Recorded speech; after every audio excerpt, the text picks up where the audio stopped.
Journey of గ్రాండ్మాకు స్వాగతం.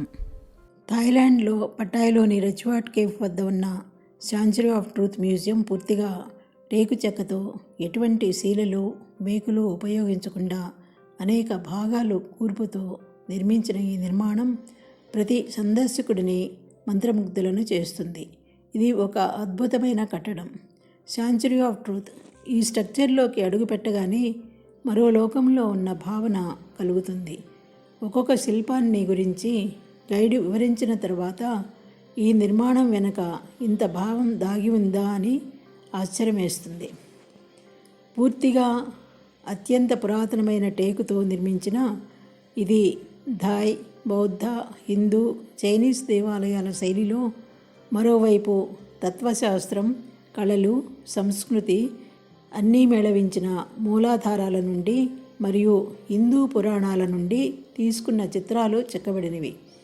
ఒక్క మాటలో చెప్పాలంటే అభయారణ్యం నిరంతర జీవన పోరాటానికి ప్రతీక.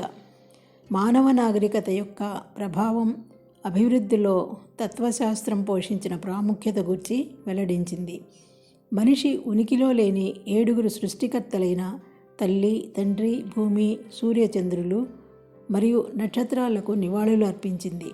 మనిషి బాధ్యతలు, ప్రాథమిక ఆలోచనలు, జీవన చక్రం మరియు మీ గమ్యస్థానంలో అత్యుత్తమంగా ఉండటానికి సంబంధించిన లక్ష్యాలు తెలియజేస్తాయి. జీవిత సత్యాన్ని కనుగొనండి అంటూ అతి క్లిష్టమైన విభిన్న శిల్పాలు వివరణాత్మకంగా ఎంతో ఆకర్షణీయంగా మలిచారు. సముద్రం ప్రక్కనే ఉన్న ఈ కట్టడం 105 మీటర్ల ఎత్తుతో 4 గోపురాలతో బౌద్ధ, హిందూ తాత్విక అంశాలు ఎన్నో వీటన్నింటిలో బలంగా పొందుపరిచారు. ఇది ప్రపంచంలోనే ఎత్తైన చెక్క భవనంగా చెప్పబడింది. వీటి ప్రవేశ ద్వారాలు, గోడలు, స్తంభాలు విభిన్న మూలాంశాలతో ఎంతో సున్నితంగా, నైపుణ్యంగా చెక్కారు. లోపల ఉన్న 4 గోపురాల ద్వారా ఆదర్శ ప్రపంచానికి దారితీసే 4 అంశాలను చూడవచ్చు. పశ్చిమ హాలులో శాస్త్రీయ అంశాలతో పాటు విశ్వం మరియు భూమిని సూచిస్తుంది. సౌర వ్యవస్థలు మరియు భూమి, నీరు, గాలి, అగ్ని అనే 4 అంశాలతో పాటు త్రిమూర్తుల శిల్పాలు ఉన్నాయి.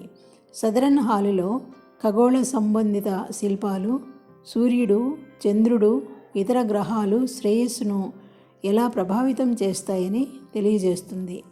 తూర్పు హాలులో కుటుంబ ప్రాముఖ్యత గూర్చి వివరణ ఉంది. మనకు ప్రాథమిక పాఠశాల కుటుంబమే కదా. తల్లి, తండ్రి, జననం, బాల్యం, విద్య మున్నగినవి కుటుంబం నుండే మొదలవుతుంది. కళ్ళు తెరిచిన బిడ్డ వ్యక్తిత్వాన్ని సంతరించుకునేది కుటుంబ వాతావరణంలోనే. ఉత్తర హాలులో బుద్ధుడు మరియు ఇతర చక్రాలు ఉన్నాయి. అశాశ్వతమైన జీవితాన్ని నిర్వచిస్తూ ప్రామాణిక సత్యాన్ని అర్థం చేసుకుని బాధలను అంతం చేసుకునే విముక్తి జ్ఞానాన్ని తెలియజేస్తుంది. ఈ మ్యూజియం రూపకర్త థాయ్ వ్యాపారవేత్త లెక్ విరియాఫన్. 13 హెక్టార్స్ విస్తీర్ణంలో 1981లో ప్రారంభించిన ఈ మ్యూజియం అసంపూర్తిగానే ఉన్నది. ఇంకా నిర్మాణపు పనులు జరుగుతూనే ఉన్నాయి. ఒక్క మాటలో చెప్పాలంటే ఈ మ్యూజియం వెలుపల లోపల ఉన్న చెక్క విగ్రహాలు కానీ, స్తంభాలు కానీ చూసినప్పుడు 7 జీవిత సత్యాలని వెల్లడిస్తాయి. అవి who are we, where are we from, family etcetera. కుటుంబ ప్రాముఖ్యత మరియు పుట్టుక నుండి మరణించే వరకు కలిగి ఉన్న 4 దశలలోనూ ప్రకృతితో మనకున్న సంబంధం, వాటి ప్రభావాలు.